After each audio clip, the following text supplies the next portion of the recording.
오늘 우리에게 주신 하나님의 말씀 보도록 하겠습니다. 오늘 우리에게 주신 하나님의 말씀은 사도행전 3장 1절에서 10절까지 말씀입니다. 사도행전 3장 1절에서 10절까지 말씀입니다. 귀하신 하나님의 말씀 받들어서 읽도록 하겠습니다. 제9시 기도 시간에 베드로와 요한이 성전에 올라갈새 나면서 못 걷게 된 이를 사람들이 메고 오니 이는 성전에 들어가는 사람들에게 구걸하기 위하여 날마다 미문이라는 성전문에 두는 자라. 그가 베드로와 요한이 성전에 들어가려 함을 보고 구걸하거늘 베드로가 요한과 더불어 주목하여 이르되 우리를 보라 하니 그가 그들에게서 무엇을 얻을까 하여 바라보거늘 베드로가 이르되 은과 금은 내게 없거니와 내게 있는 이것을 내게 주노니 나사렛 예수 그리스도의 이름으로 일어나 걸으라 하고 오른손을 잡아 일으키니 발과 발목이 곧 힘을 얻고 뛰어 서서 걸으며 그들과 함께 성전으로 들어가면서 걷기도 하고 뛰기도 하며 하나님을 찬송하니 모든 백성이 그 걷는 것과 하나님을 찬송함을 보고 그가 본래 성전 미문에 앉아 구걸하던 사람인 줄 알고 그에게 일어난 일로 인하여 심히 놀랍게 여기며 놀라니라. 아멘. 이 말씀은 살아계신 하나님의 말씀입니다.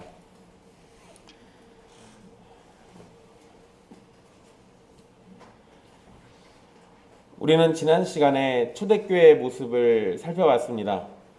하나님의 은혜로 믿는 사람들이 다 함께 있고 모든 물건을 서로 통용하고 재산과 소유를 팔아서 각 사람의 필요를 나누는 모습, 굉장히 아름다운 모습입니다.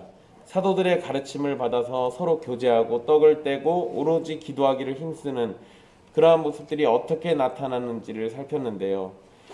그러한 모습은 오늘날도 그리고 앞으로도 교회라는 이름으로 모이는 모든 성도들에게 요구되는 모습이고 우리들이 원하고 쫓아야 할 목표적인 모습이라는 것을 알 수 있습니다. 오늘 말씀은 사도들이 행한 첫 번째 기적 사건에 관한 말씀입니다. 이 사건이 얼마나 충격적이고 영향력이 있었는지 이 사건과 관련된 내용이 사도행전 3장과 4장에 걸쳐서 기록되어 있습니다. 우리는 오늘 살필 말씀에서 여러 가지 의미들을 살피게 될 겁니다. 단순히 병든 자를 고쳐준 것으로 끝나는 것이 아니라 모든 인간의 처지, 또 새로운 성전, 살아계신 주 예수 그리스도, 권능의 하나님과 구원에 대한 내용을 살피게 되는데요. 오늘은 설교가 좀 깁니다. 여러분들 잘 따라오십시오. 1절 말씀은 시간으로부터 시작을 합니다. 사도들은 제9시, 즉 우리 시간으로 오후 3시에 성전에 올라갔습니다. 성경에 기록되어 있는 시간들은 유대인들의 시간이고요. 거기에다가 보통은 6시간을 더하면 우리 시간하고 맞습니다. 그래서 오후 3시가 되는데 이것은 기도하는 시간이기 때문에 올라갔다라고 알 수 있습니다. 2장 42절에서 보시면 그 기도하기를 힘썼다는 기록이 있고요. 또 46절에도 보면 날마다 마음을 같이해서 성전에 모이기를 힘썼다라는 말씀이 있는데 이런 것처럼 베드로와 요한은 오후 3시에 기도하기 위해서 성전에 올라갔습니다. 그러니까 유대인들이 원래 하던 그 시간을 역으로 또 그리스도인들은 모임의 시간으로 활용을 했던 겁니다. 올라갈새로 번역된 단어가 미완료형인 것은 이 올라가는 이 행위가 규칙적으로 계속해서 기도하기 위해서 성전에 항상 올라갔다라는 걸 알려줍니다. 유대인들의 전통을 따르면 매일 기도를 3번 드리게 됩니다. 여러분들 잘 아시는 것처럼 다니엘이 이 포로로 끌려간 그 자리에서 하루에 3번 기도를 하죠. 그러한 전통이 유대인들에게 계속 이어져서 유대인들은 하루에 몇 번? 3번씩 기도를 합니다. 그 3번의 기도 중에서 가장 중요한 게 사실 이 오후에 하는 기도인데요. 또 이 3번 기도하는 것만 있는 게 아니라 매일 드리는 번제도 있습니다. 그래서 베드로와 요한은 그러한 전통을 따라서 매일 기도하기 위해서 성전에 모였을 것으로 볼 수 있습니다. 일단 기본적으로 예수님의 제자들도 다 유대인들이니까 당연히 유대인들의 전통 자체를 아예 포기하거나 버리진 않았어요. 그들이 어느 순간까지는 계속해서 이걸 지켜줍니다. 그러면서 그 안에서 자기들이 할 수 있는 것들을 하는 거죠. 물론 그런다고 해서 번제 자리에 가진 않았을 겁니다. 왜냐하면 구약의 제사가 다 예수 그리스도의 십자가 사건을 예표한다라고 본다면 이미 그건 완성된 것이기 때문에 매일의 번제에 참여해서 또 제사를 지낼 이유가 전혀 없어요. 그러니까 유대인들의 전통을 따라간 것은 맞지만 그렇다고 해서 무조건 그 전통을 다 지켰다라고 볼 수는 없는 겁니다.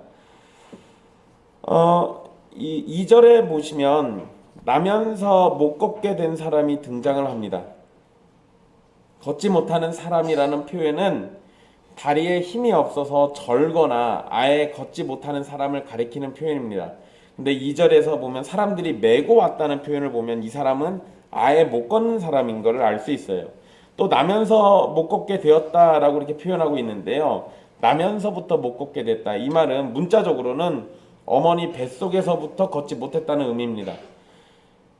이 사람의 나이가 사도행전 4장 22절에 약 40여 세라고 이렇게 기록되어 있습니다.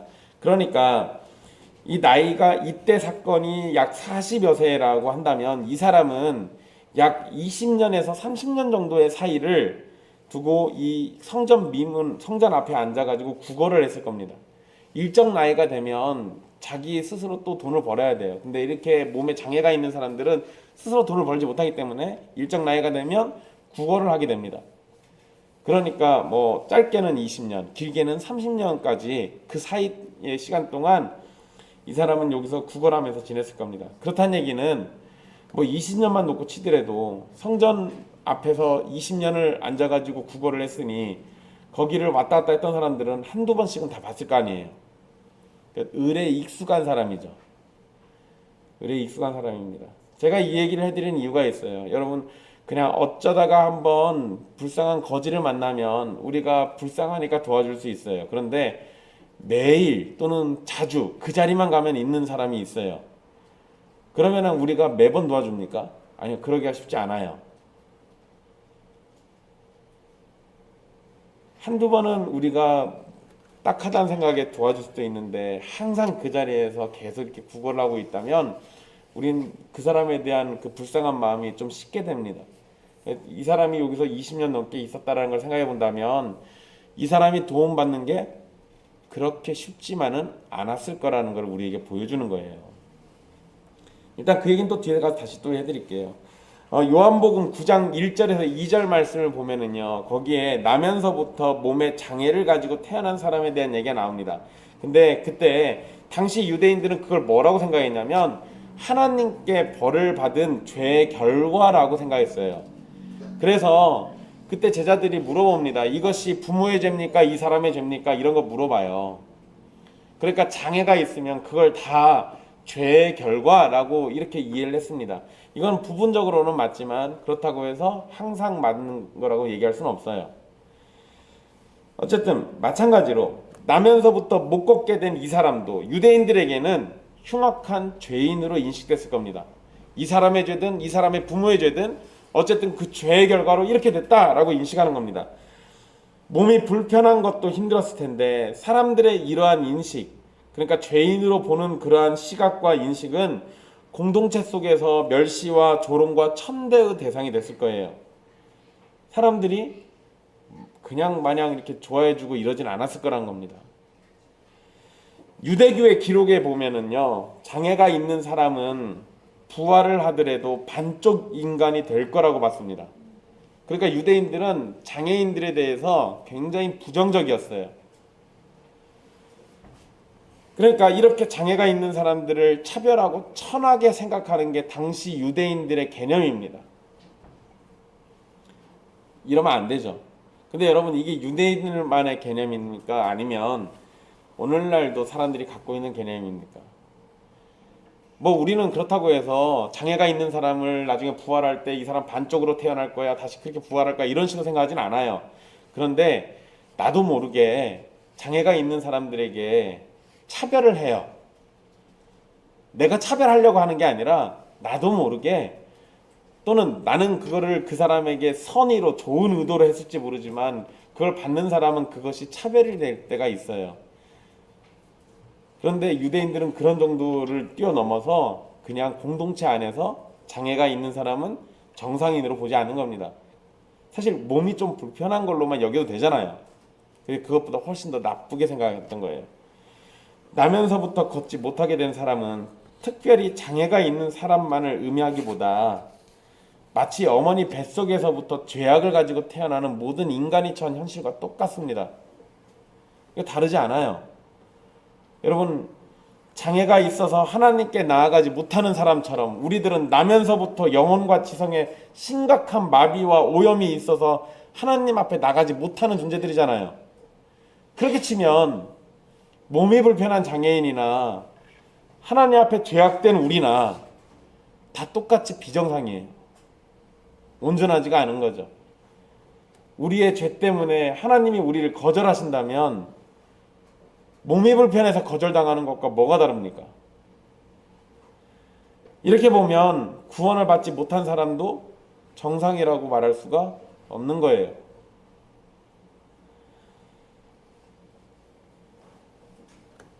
걷지 못하는 이 사람은 성전 미문에서 매일 구걸을 했습니다.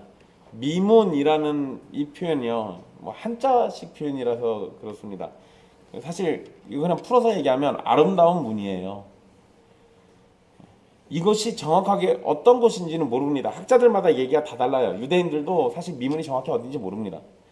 그러니까 남겨진 기록에 의하면 금과 은으로 장식된 문이기 때문에 아름다운 문, 그래서 미문이라고 우리 성경에 이렇게 번역을 해놓은 겁니다. 그러니까 여기는 이 미문이라는 곳은 치장되어 있어서 무엇으로 치장되어 있든 예쁜 곳이에요. 아름다운 곳인 거죠. 근데 그 아름다움 앞에 사람들에게 멸시당하고 거절당하는 장애인이 있어요.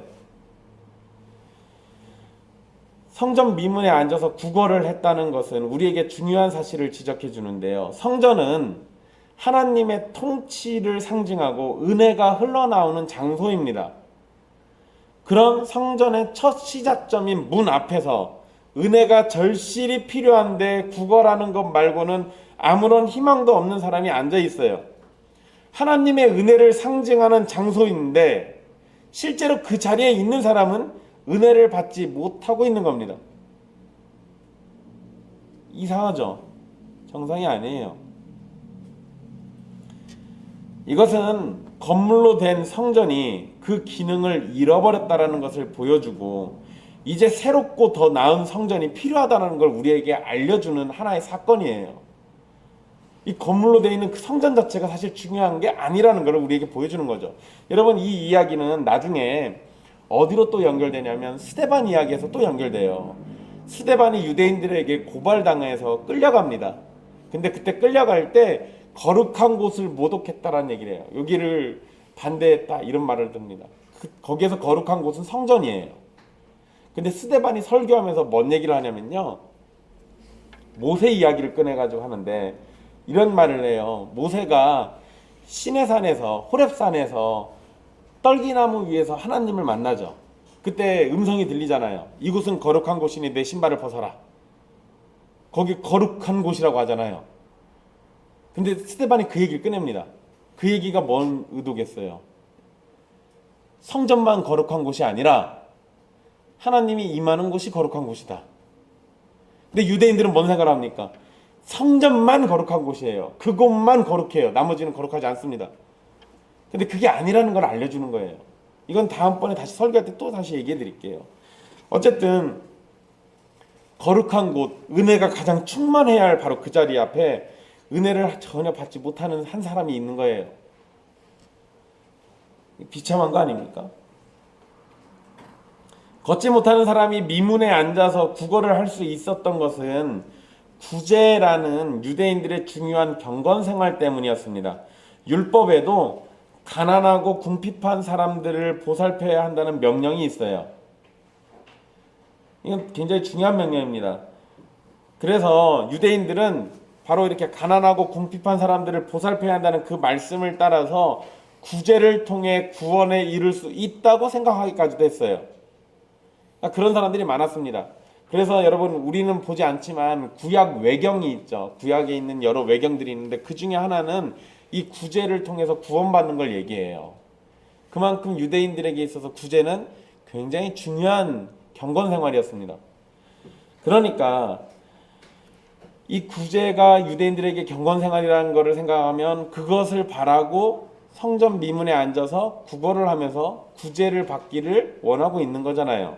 그런데 근원적인 부분을 생각해 보면 이러한 상황은 매우 심각하게 죄악된 상황이라는 걸 알려줍니다. 과부와 가난한 자, 병든 자를 돌보는 것이 이스라엘 사람들에게는 매우 중요한 하나님의 명령입니다. 그런데 병든 자, 장애가 있는 사람을 구걸하는 상황이 되도록 방치해 둔 것은 하나님의 말씀에 불순종한 결과예요. 생각을 해보세요.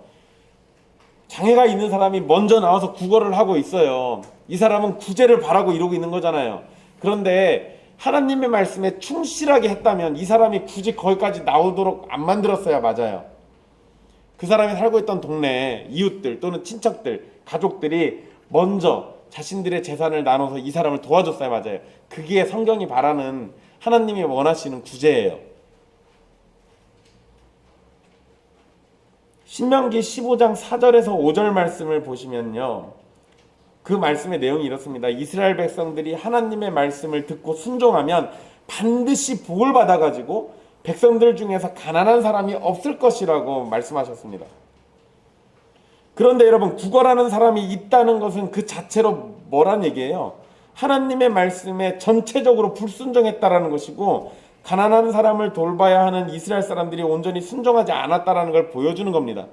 그러니까 성전 미문에 앉아서 구걸하고 있는 이 상황 자체가 이미 하나님의 말씀을 지키지 않는 유대인들의 모습을 비춰주는 거예요. 그러니까 이게 그냥 단순히 장애 있는 한 사람이 병고침 받는 이야기로 끝나는 게 아니라 이거는 모든 비참에 처한 우리 인간들의 모습이기도 하고요, 하나님의 말씀을 거슬러서 저항하고 있는 유대인들의 모습이기도 해요.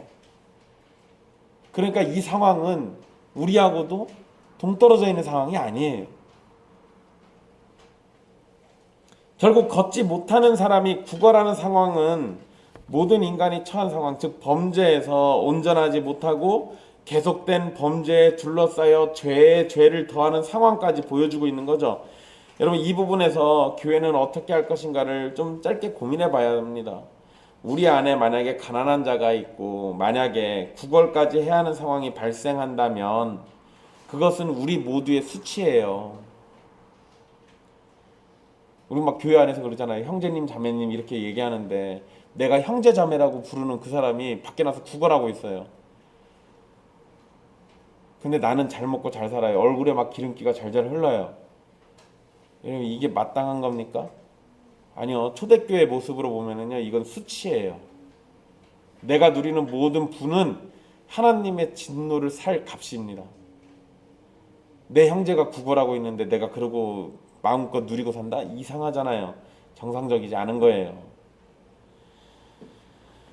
우리 모두의 불순종의 결과가 그런 식으로 나타난다고 보시면 되는 겁니다.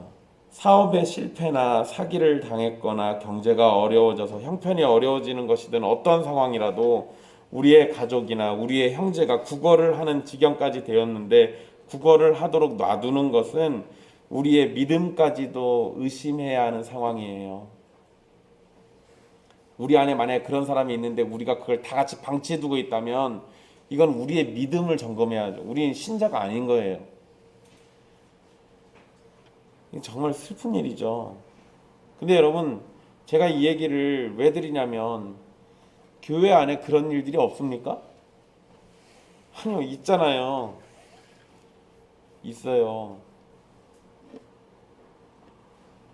여러분, 교회에 오시는 분들, 뭐 우리 교회는 그런 분들이 없긴 한데요, 큰 교회 특히나 주일날 예배 드리면 점심 주잖아요. 그 점심밥 먹으러 오는 사람들이 있어요. 일주일 중에 따뜻하게 갓 지은 밥 맛있게 먹을 수 있으니까. 교인들 안에 그런 사람이 있을 수도 있다고요. 그럼 만약에 그 사람이 밥 때문에 온다 하더라도요, 나와 함께 예배드리는 사람이 그렇게 비참한 처지에 놓여 있는데 그것을 전혀 모르고 있다면 그것도 교회의 수치고, 그것을 알면서도 방치해뒀다고 한다면 그것도 역시 교회의 수치예요. 교회가 아닌 거죠. 여러분, 전에도 말씀드렸죠. 우리 예쁜 예배당 짓고 좋은 자리에서 주차장 넓은 곳에, 아까 주신형제 그런 얘기했어요. 주차장 넓은 곳. 그런데 우리 예배당 지었으면 좋겠습니다. 근데요, 예배당 짓는 것보다 내 형제자매가 당장 먹고 사는 게 힘들다면 주차장 넓은 그 자리가 뭔 필요입니까? 내 가족이 굶어 죽게 생겼는데 예배당 건물 갖는 게 우리에게 무슨 의미가 있어요? 천국 가면 되는 걸. 교회의 수치를 그런 식으로 드러내지 마십시오. 우리의 믿음 없음이 그런 식으로 나타나서는 안 됩니다. 오히려 바로 그렇게 사소한 것 같지만 그렇게 아주 작은 곳에서부터 시작하는 것이 신자들이 보이는 모습이에요.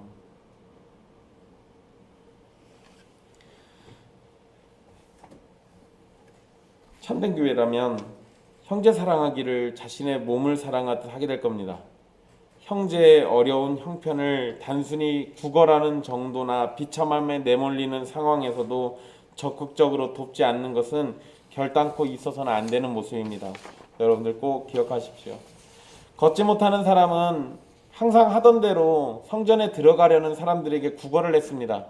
그리고 베드로와 요한을 보고도 구걸을 했어요. 여기에서 우리가 한 가지 생각할 것이 있는데요. 앞에서도 성전에 대한 개념을 잠깐 설명했습니다. 그에 이어서 생각할 것이, 일단 성전에 들어가는 사람들에게 구걸을 했잖아요. 이 말은 무슨 의미입니까? 걷지 못하는 사람은 어디에는 못 들어갔다는 얘기예요. 성전에는 못 들어가요. 이것이 당시의 개념인데요. 몸에 장애가 있는 사람은 성전에 들어갈 수 없습니다. 아픈 것도 억울한데. 여러분, 만약에 이 개념이 똑같이 적용되면은요, 저는 강대상에서 설교하면 안 되죠. 몸이 약간 좀 이상하잖아요. 저 장애가 있으니까. 고작 할 수 있는 거는 이 사람 성전 앞에서 구걸하는 거예요. 성전에 들어가는 것은 예배와 하나님과의 교제를 의미하는데요. 걷지 못하는 사람은 그것을 할 수가 없는 겁니다. 몸이 불편하다는 것 때문에 예배도 못 드리고 하나님과의 교제도 못 해요. 그러니까 이것은 구걸을 해서 먹고 산다고 할지라도 하나님의 언약 백성으로서 가장 중요한 예배, 교제를 나눌 수 없는 최악의 상황인 거죠. 성전으로부터 나오는 하나님의 은혜도 누리지 못하고 그 안에 들어가서 예배도 할 수 없는 상황이니까, 이렇게 놓고 보면 이 사람 먹고 사는 문제보다도 더 심각한 건 성전에 들어가지 못하는 것이 더 큰 문제예요.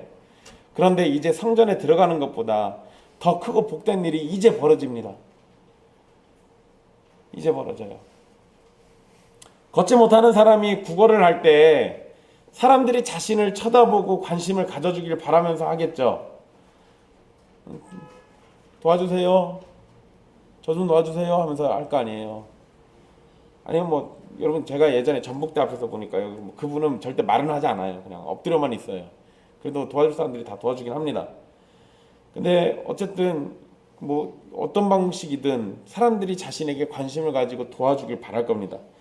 베드로와 요한이 그러한 기대대로 관심을 갖고 쳐다봐 줬어요. 그리고 우리를 보라라는 말을 이 사도들이 자신에게 던져줍니다. 사실 여러분, 대부분의 사람들은 구걸하는 사람들을 그냥 지나치고 갔을 겁니다. 구제가 중요한 요소라고 해도요, 매일 그 자리에 앉아서 구걸하는 사람에게 항상 돈을 줄 수는 없는 일이기 때문에 그래요. 이러한 상황이라면 구걸하는 사람의 말을 외면하는 일도 많았을 것이고, 도와달라고 손을 내밀어도 아무런 관심을 주지 않았을 겁니다. 그러니까 이 사람도 을에 도와달라고 말은 하지만, 그러나 뭔가 큰 기대를 안 하고 있을 수도 있잖아요. 참 안타까운 상황이에요. 하지만 여러분, 구걸학원을 이렇게 번역된 단어가 미완료형인 걸 보면은요, 이 사람 구걸이 그냥 마지못해서 아니면은 형식적으로 손 내밀고 있는 게 아니라요, 매우 간절한 마음으로 계속해서 구걸하고 있었다는 걸 알 수 있습니다. 그런 상황에서 베드로와 요한이 우리를 보라 라고 말을 건네준 거예요. 보통은 그냥 돈이나 던져주고 지나갈 텐데 구걸하는 자신에게 말을 걸어오는 사람이 있었던 겁니다. 걷지 못하는 사람은 무엇인가 좋은 일이 있지는 않을까라는 걸 기대를 하면서 베드로와 요한을 바라보게 됐을 겁니다. 그래서 성경은 이를 무엇을 얻을까 하여 바라봤다라는 표현으로 구걸하는 사람이 자신이 원하고 있는 것을 받게 될 것이라는 그런 기대를 가지고 있다는 걸 보여줍니다. 당연히 뭘 기대했겠어요? 돈을 기대했겠죠. 한껏 기대감을 가지고 쳐다보는 거린에게 베드로는 실망스러운 말을 먼저 합니다. 은과 금은 내게 없거니와. 이 말을 듣는 거린은, 이 구걸하는 사람은 금세 낙담했을 겁니다. 여러분, 이게 참 말이 슬퍼요. 이 사람 지금 어디 앉아 있다고요? 미문, 성전 미문, 금과 은으로 장식된 성전 문 앞에 앉아 있는 거린한테 한 소리가 뭐였냐면 금과 은은 내게 없다예요. 눈에 보이는 게 그건데 이건 가져가면 안 돼요. 큰일 납니다. 그래서 맨날 이거 보면서 나도 이런 거 받길 바라는데, 그래서 그걸 바라는 마음으로 쳐다보고 있었는데, 우리를 보라고 그래서 쳐다봐 줬는데 당연히 이거 줄 줄 알았더니 그게 없대요. 눈에 보이지만 가질 수 없는 것, 그래서 더욱 갖고 싶었던 것, 근데 정작 그것을 말하면서 없다고 말하니까 실망이 굉장히 컸을 겁니다. 그러니까 거리는 우리를 보라고 말한 베드로와 요한에게 큰 기대를 가졌겠지만 곧장 그 기대는 엄청난 실망으로 바뀌게 돼버리죠. 그런데 여러분, 은과 금보다 더 중요한 걸 말합니다. 내게 있는 이것을 내게 주노니 나사렛 예수 그리스도의 이름으로 일어나 걸으라. 걸으라는 표현은 명령문으로 현재형입니다. 지금 당장 고침받을 거니까 일어나 걸으라는 얘기예요. 여러분, 베드로하고 요한이 은과 금은 내게 없거니와 라고 말했을 때 이 사람들 진짜 돈 없었을까요? 없었겠죠. 왜냐하면 신자들에게 가진 거 다 나눴잖아요. 그러니까 진짜로 돈 없었을 겁니다. 근데 진짜로 돈은 없다 하더라도요, 항상 가지고 있는 게 있죠. 예수 그리스도의 이름. 여러분, 일단 여기에서 우리 주의할 게 하나 있습니다. 나사렛 예수 그리스도의 이름으로 라는 이 말, 이거 주문처럼 사용하지 마세요. 이런 사람들 많이 봅니다. 이걸 주문으로 여겨서 신비한 능력을 일으키는 마술적인 주문. 그래서 걸핏하면은 나사렛 예수의 이름으로 명하노니 막 이런 얘기합니다. 여러분, 명한다는 말 함부로 쓰는 거 아니에요. 그러지 마세요. 천사가 나타나서 여러분들에게 그렇게 명령하라고 시키지 않는 이상은 하지 마세요.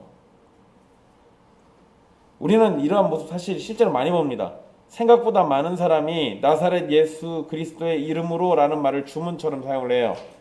근데 여러분, 걷지 못한 이 거린을 낫게 해주시고 실제로 걷게 한 능력의 원천은 예수 그리스도, 바로 그분이시지, 그 이름을 입으로 부르는 걸 말하는 건 아니에요.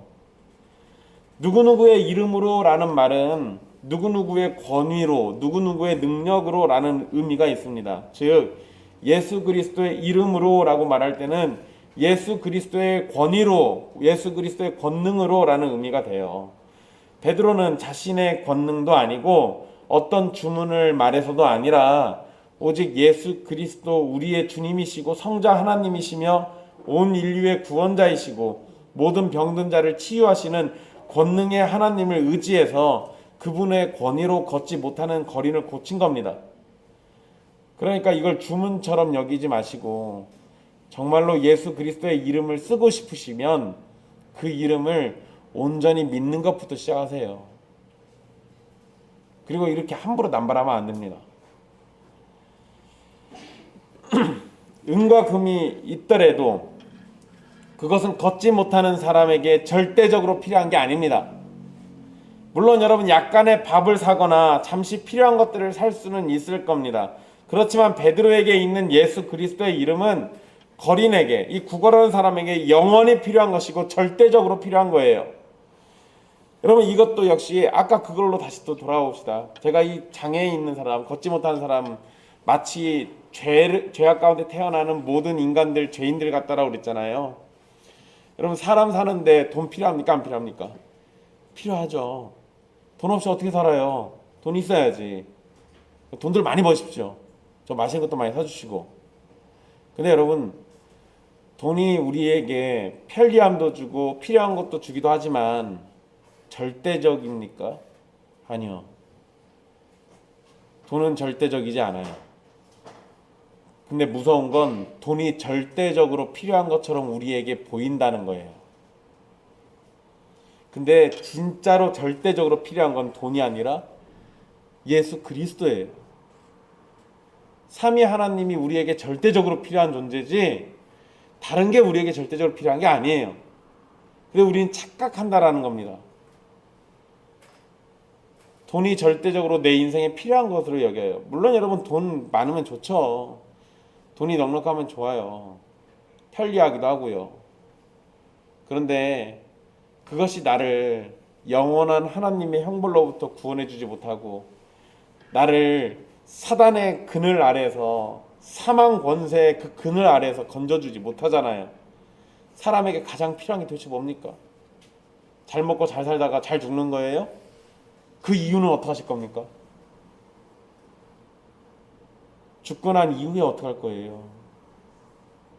그렇게 보면 돈이 절대적으로 필요한 게 아니잖아요. 여러분 우리 죽음이라는 게 멀지 않습니다. 지금 전 세계적으로 코로나 걸려서 죽는 사람들이요. 자기들이 코로나 걸려서 죽을 거라고 예상하고 살았겠어요? 안 그랬겠죠. 생각도 못했을 겁니다. 그냥 마스크 안 쓰고 막 돌아다니면서 노는 사람들도 나는 젊으니까 괜찮아 라고 생각하고 이건 뭐 감기 정도니까 괜찮아 라고 생각했다가 병 걸려서 죽을 때는 이게 사실을 못 받아들이는 거예요. 자기들이 그렇게 죽을 줄 몰랐을 겁니다. 그렇게 따지면 돈보다 더 중요한 게 뭐예요? 돈은 잠시 잠깐의 필요를 채워주는 거고요. 우리에게 절대적으로 필요한 건 죽음 이후의 삶을 준비할 수 있는, 대비할 수 있는 구원자의 이름이에요. 또 우리를 지으신 전능하신 존재에 대해서 바르게 아는 지식이 우리에게 절대적으로 필요한 거죠. 그러니까 하나님을 제대로 알아야 돼요.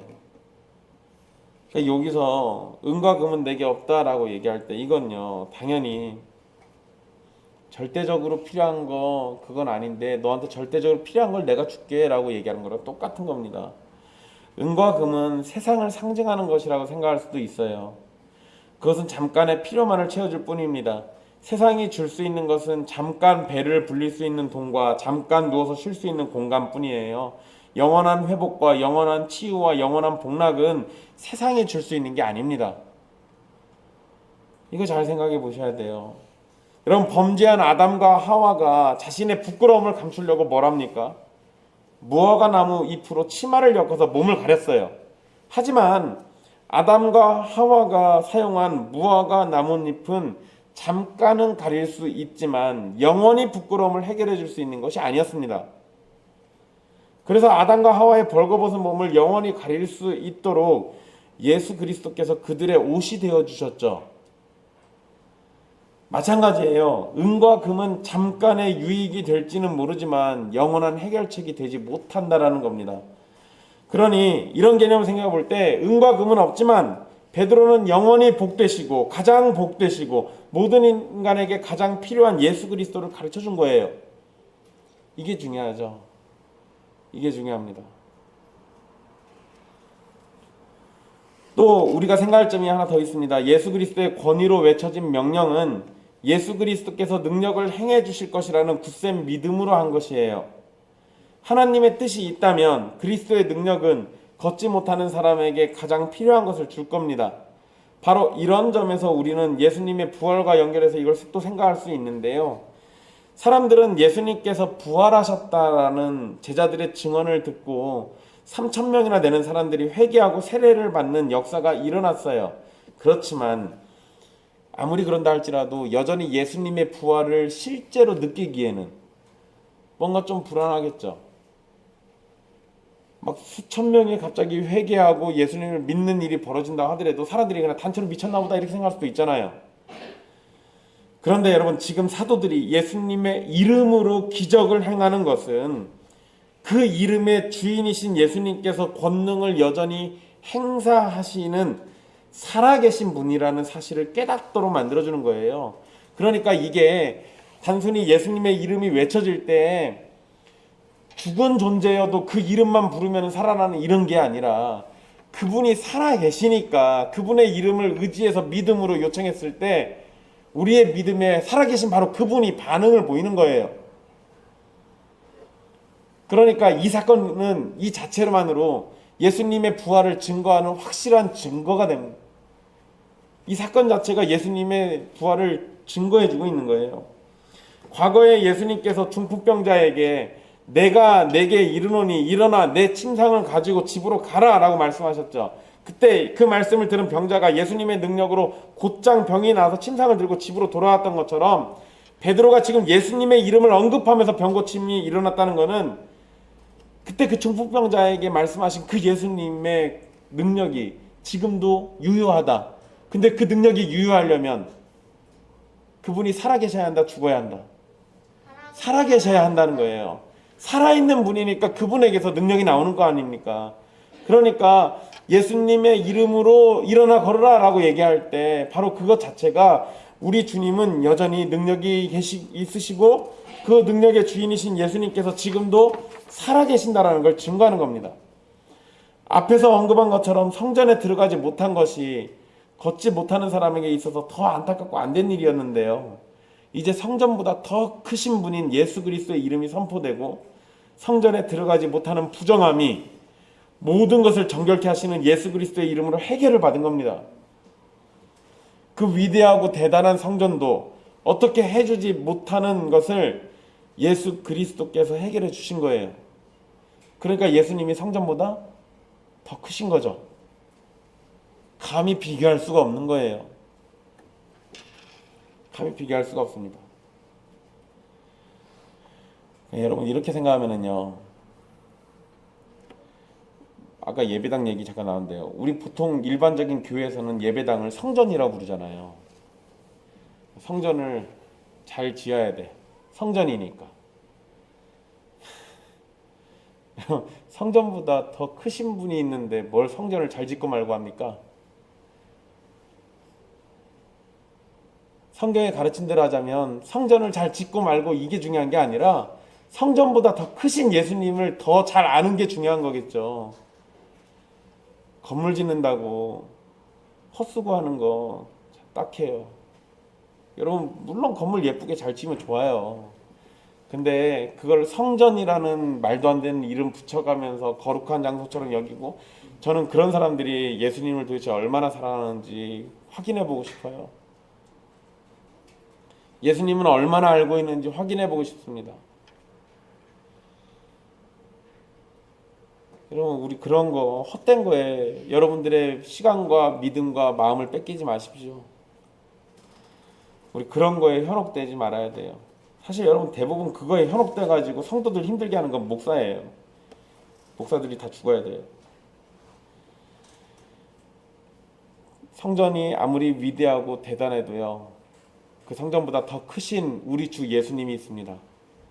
예수님을 알기를 힘쓰십시오. 거기에 우리의 구원이 있고 우리의 생명이 거기서부터 나와요. 여러분, 여기에서 주의할 게 하나 또 있는데요, 은과 금은 내게 없거니와 라고 하면서 예수님의 이름으로 증거하고 그것이 더 중요하니까, 제가 지금 예수님 얘기 계속 강조했잖아요. 그러니까 우리도 가난한 사람 돕는 것보다 예수 그리스도의 이름을 증거하자 이렇게 말해야 하는 것, 이러면 안 돼요. 안 됩니다. 여러분, 당연히 영적인 구원이 더 중요합니다. 그런데 걷지 못하는 사람이 걷게 된 것도 사실은 영적인 구원입니까? 육체적인 치유에 더 가깝습니까? 육체적인 치유잖아요. 이것이 무엇을 가르쳐 주냐면, 우리가 영혼 구원을 중요하게 여기는 것만큼 또 동시에 가난한 사람을 물질적으로 도우려고 하는 것도 버려서는 안 된다는 걸 알려주기도 하는 거예요. 당연히 우리는 예수 그리스도를 증거하고 그분의 증인으로서 영적인 구원이 온 세상에 다 전파되기를 기대해야 돼요. 근데 예수님의 이름은 우리의 영혼만 구원하는 게 아니에요. 우리의 육체도 구원하십니다. 그래서 최후의 날 우리는 무슨 부활을 해요? 육체의 부활을 하잖아요. 우리의 영혼만 사는 게 아니라 우리의 육체도 살아요. 병 고침과 같은 기적은 아니더라도 그리스도인들은 가난한 사람, 마음이나 육신에 병든 사람, 여러 가지 모양으로 공경에 처한 사람을 도와야 합니다. 우리의 약간의 선행이 누군가에게는 복음을 전하게 되는 값진 기회로 사용될 수도 있는 거예요. 그 부분을 기억하십시오. 여러분, 여기 이렇게 병 고침 받는 이 사건이요, 이것 때문에 또 믿는 사람들 더 늘어납니다. 그러니까 사실 베드로와 요한이 무심코 지나갈 수도 있잖아요. 쟤 또 나와서 또 저러고 있네 이러고 그냥 지나갈 수도 있잖아요. 근데 그 사람을 향해서 예수 그리스도의 이름을 선포하고 치유함을 줬을 때, 그 사람에게 절대적으로 필요한 걸 제공했을 때, 그 선행이 결국은 예수 그리스도를 더 증거하는데 확실한 도움의 손길이 되기도 한 거예요. 물론 여러분 앞에서 방금 얘기한 것처럼 예수님의 부활을 증거하는 사건이기도 합니다. 그러니까 여러분, 이거는요, 우리가 육체적으로 물질적으로 누군가를 돕는다라는 게 무익하다라고 얘기하는 게 아니에요. 그것 또한 하나님께서 잘 사용해 주시면 복음을 증거하는데 매우 훌륭한 도구가 되기도 해요. 그런 부분에 있어서 우리도 열심을 내자라는 겁니다. 베드로는 걷지 못하는 사람의 오른손을 잡았고요, 일어나는 것을 도와줬습니다. 그리고 바로 이때 치유가 일어나는데요, 여러분, 수십 년 동안 사용하지 않아서 힘이 없던 발과 발목이 갑자기 힘을 얻게 된 겁니다. 그러니까 보통 사람들 같으면 발에 힘이 생겨서 걷는다라고 이렇게 말할 텐데, 이 사도행전을 기록한 누가는 의사였기 때문에 발과 발목에 힘이 생겼다라고 표현을 해요. 그러니까 이 사람은 확실히 의학적으로 지식이 있는 거죠. 의사한 게 분명해요. 그러니까 저 같았으면 그냥 다리에 힘 생겨가지고 일어났다 이랬을 건데, 이 사람 의사니까 그렇게 말 안 합니다. 사실 여러분, 우리가 일어서려면 어디에 힘이 있어야 돼요? 발목에도 힘이 있어야 돼요. 발목에 힘이 없으면 제대로 못 일어섭니다. 발과 발목에 힘이 생긴 이 사람은 곧장 뛰어서서 걸었습니다. 여러분, 이게 의사가 기록할 일이라고 생각하세요? 의사는 이렇게 기록 안 하겠지. 이거 말도 안 되는 소리잖아요. 아니, 수십 년 못 걸었던 사람이 갑자기 발과 발목에 힘이 생겨서 걸어다녀? 있을 수 없는 일이에요. 의학적 지식으로는 이건 일어나서는 안 되는 일이야. 이러면 안 돼. 근데 누가가 이걸 기록할 때는 의학적 지식을 초월하는 성령님의 역사하심이 있다라는 것을 믿는 거잖아요. 이런 게 믿음이죠. 자신이 알고 있는 상식을 초월해도 그 초월하는 사실들을 그대로 받아들이는 것, 이런 게 믿음이에요. 네, 여러분, 발과 발목에 힘이 생긴 사람이 곧장 뛰어서서 걸었는데요, 단순히 걸을 수 있었던 것이 아니라 위아래로 뛸 수도 있었습니다. 도움이 없이는 움직이지 못했던 사람이 자신의 발로 서 있고 걷기도 했습니다. 여러분, 이사야 35장 6절 말씀을 보면은요, 하나님께서 오셔서 구원하실 때, 구원의 사건이 벌어질 때 저는 자는 사슴같이 뛸 것이라고 기록되어 있습니다. 걷지 못하던 자가 일어나서 사슴처럼 뛰는 일이 지금 벌어지고 있어요. 이사야에서의 그 예언의 말씀이 성취된 거예요. 이 일은 구원자이신 예수 그리스도의 이름을 의지할 때 일어난 사건입니다. 그러니까 이 사건도 결국 예수님이 누구라는 것을 증명해 줍니까? 하나님. 다시요, 여러분, 이사야 말씀에 하나님이 오셔서 구원을 하실 때 다리 저는 사람이 사슴처럼 뛴다고 했잖아요. 근데 지금 사도행전에서는 예수님의 이름이 선포될 때 걷지 못하던 사람이 사슴처럼 뛰고 있어요. 그러니까 예수님의 이름이 이사야 말씀으로 생각하면 누구라는 거예요? 하나님의 이름이라는 거예요. 그러니까 예수님은 곧 하나님이시다라는 걸 증거하는 거죠. 8절에서 누가는 7개의 동사를 사용을 합니다. 그래서 일어난 기적을 표현하고 있는데요, 뛰다, 서다, 걷다, 들어가다, 걷다, 뛰다, 찬송하다. 여러분, 고침을 받은 이후에 거린이 보여준 모습을 표현하고 있는데 힘있고 활발한 움직임이 있었다라는 걸 보여줍니다. 이러한 역동적인 움직임은 하나님의 완벽한 치유하심을 의미해요. 놀라운 일이죠. 믿지 못하는 사람들은 이렇게도 말할 수 있습니다. 에이, 그냥 갑자기 어떤 훌륭한 의사가 나타나서 걷지 못하는 사람 치료해 줄 수도 있는 거 아니냐? 여러분, 하지만 설령 그런 능력자가 나타났다 하더라도요, 일평생을 걷지 못하던 사람이 뛰고 서고 걷는 모습을 바로 보인다는 건 불가능한 일이잖아요. 사실 그 자리에서 고침을 받았다 하더라도요, 처음으로 써보는 다리잖아요. 한 번도 써본 적 없죠. 그러니까 재활치료가 분명히 필요해요. 그러니까 거린이 병고침 받은 거는 사람의 능력으로 된 일이 결단코 아니라 하나님의 능력으로 되어진 일이라는 점을 분명하게 보여주고 있는 겁니다. 하나님께서 능력으로 고쳐주셨고 사슴처럼 뛰게 만드신 거예요. 베드로의 손에 이끌려서 처음으로 일어난 것인데 한 번도 걸어보지 못한 사람이 걷는 것을 넘어서 뛰어다닌다는 것은 주께서 힘을 주시지 않고서는 도저히 불가능한 일입니다. 그리고 이 사람이 다리가 고쳐지고 난 다음에 한 행동 중에요, 되게 눈여겨볼 게 하나 있어요.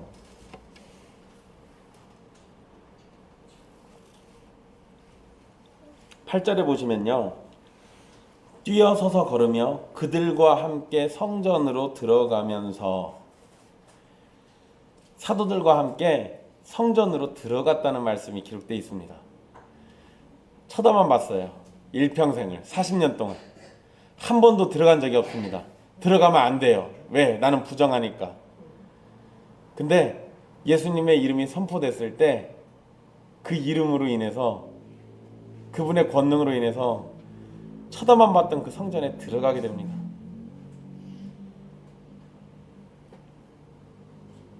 절대로 들어갈 수 없던 성전이었는데 사도들을 만나고 예수 그리스도의 이름을 듣고 난 이후에 아무런 제재 없이 성전에 들어갈 수 있었어요. 얼마나 기뻤을까요? 단지 장애가 있다는 이유로 성전에 들어갈 수 없었어요. 사실 여러분, 성경에는 장애가 있으면 성전에 들어가면 안 된다는 말씀이 없습니다. 성경에 그런 내용이 없어요. 근데 유대인들의 전통이 그렇게 장애가 있으면 성전에 들어가지 못하도록 만들었습니다. 유대인들의 이 못된 전통이 이렇게 만든 거예요. 그렇게 성경의 가르침과 상관이 없던 헛된 전통은 예수님의 이름 앞에서 철저히 부서지고, 가난한 자, 병든 자, 공고한 자를 향해서 긍휼의 마음을 내비치신 하나님의 은혜로움이 온전히 드러나게 됐습니다. 그리고 여러분, 마지막으로 사용된 찬송하다는 단어는 결국 자신에게 벌어진 이 기적이 누가 하신 일이라는 걸 깨달았다는 거예요. 하나님이 하셨다라는 일을 깨달은 겁니다. 그러니까 그에 대한 반응으로 찬송이 나온 거예요. 하나님의 집이라고 불리는 성전 앞에서 하나님의 은혜가 나오는 성전 문에 있었지만 그는 하나님께 찬송하지 않았습니다. 단지 지나가는 사람 누군가가 나에게 돈을 줄 것인가에 대해서만 생각하고 구걸하는 그냥 거지였잖아요. 그런 그가 사도들을 통해서 예수 그리스도의 권능을 힘있게 되었을 때 그는 이전에 누리지 못한 은혜와 사랑의 손길을 느끼게 됐고, 자신에게 참 자유와 건강을 주신 하나님을 찬송하지 않을 수가 없었습니다. 예수님의 이름이 구걸하던 그 입술을 찬송하던 입술로 바꿔놓은 거예요. 걷지 못하던 거린이 갑자기 걷게 되었다고 해서요, 그날 필요한 돈이 생긴 것은 아니잖아요. 여전히 이 사람은 돈이 필요하고 먹을 것을 해결해야 합니다. 그런데 지금 그것이 문제가 아니에요. 잠깐의 유익을 주던 돈보다 일평생을 해결하지 못하던 문제가 해결되었기 때문에 돈을 구걸하던 입술은 지금 놀라운 은혜를 주신 하나님을 찬송하는 입술로 바뀌게 됩니다. 9절의 기록에서요, 이 놀라운 기적을 모든 백성이 보았다고 기록합니다. 이 사건이 벌어진 시간이 오후 3시, 즉 유대인들이 가장 많이 모이는 기도 시간이었어요. 이렇기 때문에요, 많은 사람들이 그 자리에 있었고 그 놀라운 광경을 다 보게 된 겁니다.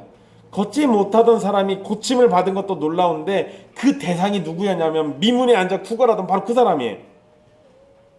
앞에서 언급한 것처럼 장애가 있는 사람은 하나님 앞에서 범죄한 사람처럼 취급받았잖아요. 그런데 지금 바로 그렇게 자기들이 죄인이라고 여겼던 그 사람이 고침을 받았어요.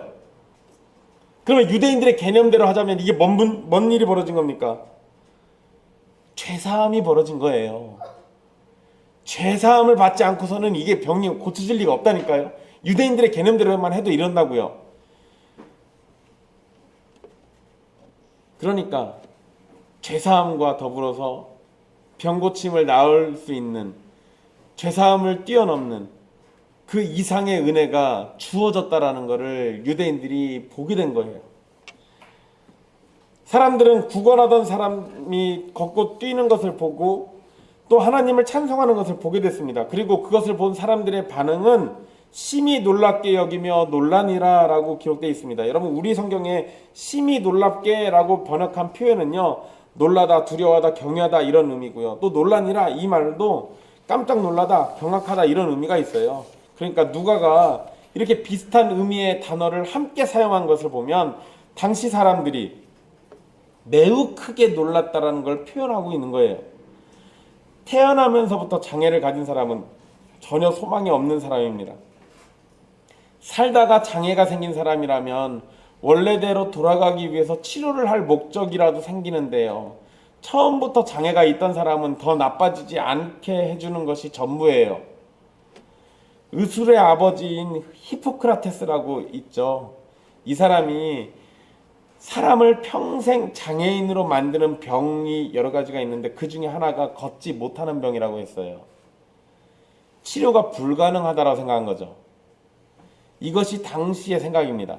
결코 가능성이 없는 불가능한 불치병이기 때문에 처음부터 고치려고 하지도 않고 노력하지 않아요. 근데 그런 장애가 예수 그리스도의 이름으로 고침을 받은 겁니다. 나면서부터 장애가 있던 사람을 고치실 수 있는 분은 말씀으로 세상을 창조하신 하나님밖에 없습니다. 하나님이 아니고서는 나면서부터 장애가 있는 그 사람을 고칠 리가 없어요. 고칠 수도 없고요.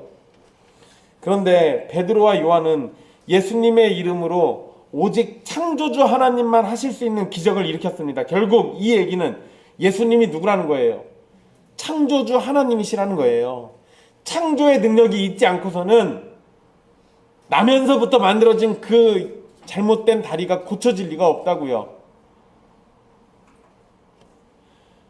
병든 사람이 예수님의 이름으로 항상 고침을 받고 치료를 받을 수는 없습니다. 하지만 예수님을 믿는 사람들은 어떠한 병도 예수님의 능력으로 치유될 수 있다고 확신하며 뜨거운 믿음을 가져야 합니다.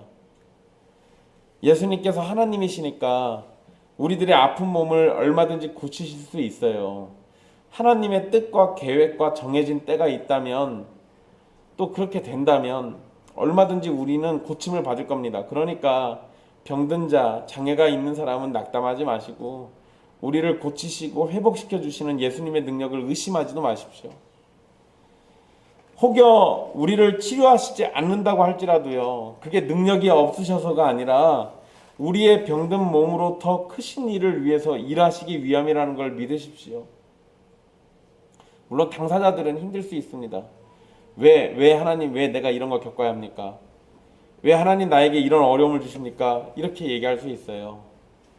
근데 여러분, 그거는 장애만 있는 게 아니라 병도 그러고요, 어떠한 상황도 그러고요, 어느 누구에게나 사실 다 적용되는 표현입니다. 어느 누구에게나. 그러니까 우리 모두는요, 내 타락한 본성이 원하는 바를 그리스도 안에서 다 하지 못하잖아요. 때로는 그것이 나에게 불만의 요소가 되기도 해요. 근데 여러분, 하나님의 백성들은 우리 스스로가 원치 않더라도 어떠한 것들을 다 하나씩 짊어지고 살기도 합니다. 그럴 때 하나님 도대체 나한테 왜 그러세요? 라고 이렇게 묻는 것은 온당하지 않죠.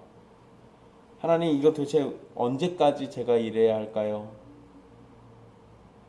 또는 하나님, 무엇을 위해서 제가 이래야 할까요?를 물어봐야겠죠. 그게 신자의 태도예요.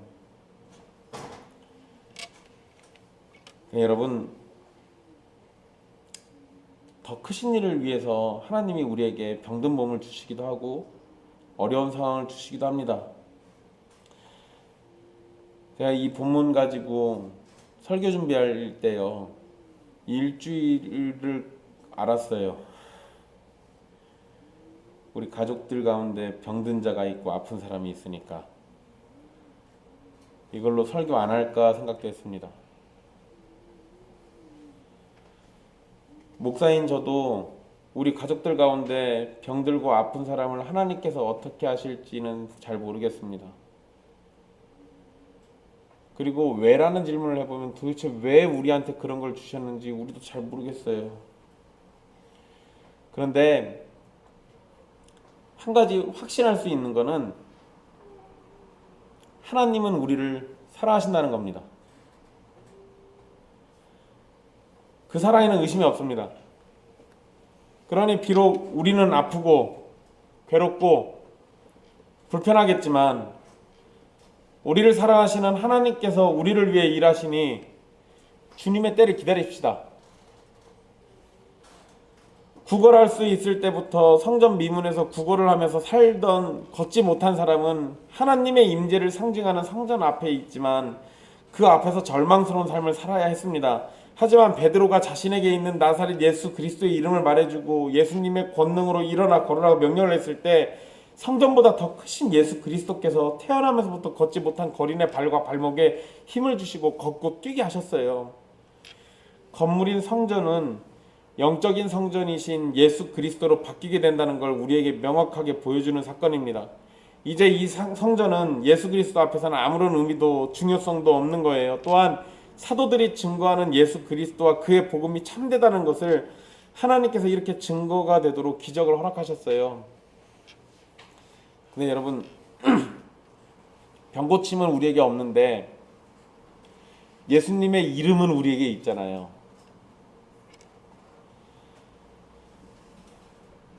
나음을 얻어서 기뻐 뛸 수는 없어도 우리를 사랑하시는 하나님에 대해서는 알잖아요. 의심될 때도 있습니다.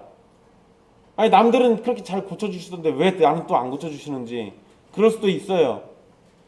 여러분, 그거는 우리의 믿음이 짧으니까 그러는 거고요. 하나님의 사랑에는 변함이 없습니다. 우리가 그걸 잘 못 느끼는 거죠. 저는 제가 부모가 되기 전에는 제 부모님이 저를 사랑한다고 생각하지 않았습니다. 나중에서야 알아요. 자식을 키우다 보니까 내가 어렸을 때 혼나고 맞았던 것조차도 부모님은 사랑으로 하셨다는 거 나중에 커서 알았습니다.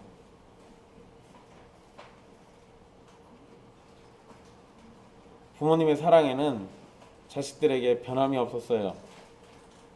근데 그걸 저는 어렸을 때 몰랐죠. 똑같아요. 하나님의 사랑을 우리가 다 어떻게 가늠하겠습니까? 내가 부모가 되고 할아버지 할머니가 된다 하더라도요, 하나님의 사랑은 우리 몰라요. 근데 확실한 건 성경의 증언이 우리에게 뭐라고 알려주냐면 하나님은 처음부터 사랑이신 분이에요. 하나님의 사랑은 변함이 없습니다. 그 사랑이 얼마나 큰지 자신의 독생자 예수 그리스도를 죽이기까지 하시잖아요. 그런 사랑으로 우리를 돌보시는데 우리가 병고침 좀 안 받는다고 해서 그 사랑이 무슨 문제가 있을까요?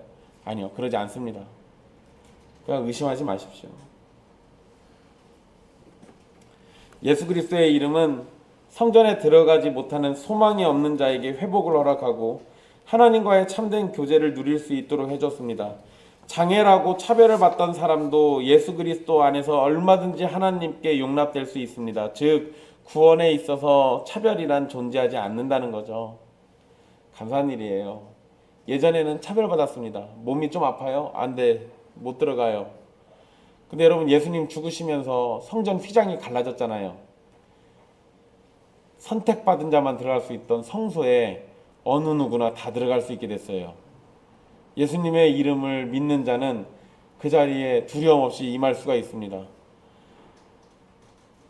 사랑하는 형제자매 여러분, 이 말씀 준비하면서요, 가슴이 뛰기도 하고 우리가 사랑하는 가족의 아픔 때문에 마음이 무너져 내리기도 했습니다. 그러나 무너져 내린 마음을 금방 추스르고 회복할 수 있었던 것은 사도들이 선포한 예수 그리스도의 이름이 우리의 머리 되시는 분의 이름이기 때문입니다. 그분께서 우리와 우리 교회 전체에도 동일한 은혜로 고치시고 싸매시고 위로해 주실 겁니다. 또한 사도들은 은과 금은 없지만 예수 그리스도를 확실히 소유하고 있었습니다. 이런 점들 생각해 본다면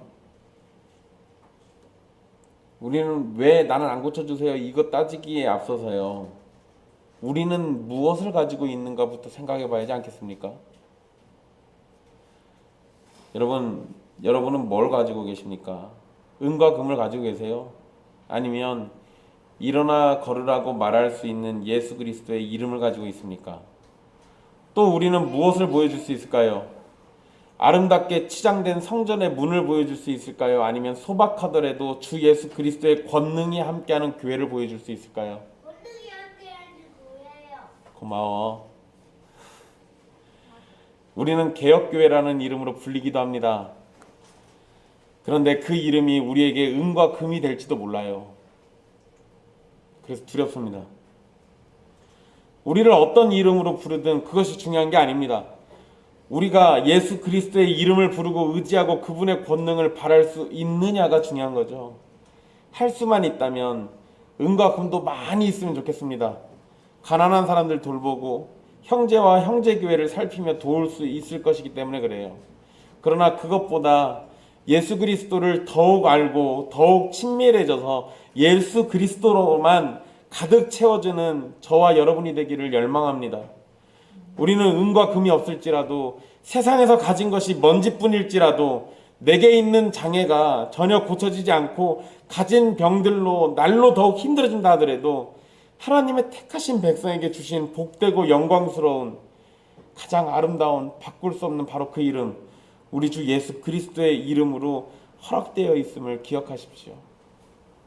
그리고 바로 예수 그리스도의 이름을 의지해서 매일매일을 찬송과 기도로 의지하며 살 수 있게 되기를 주님께 간절히 바랍시다.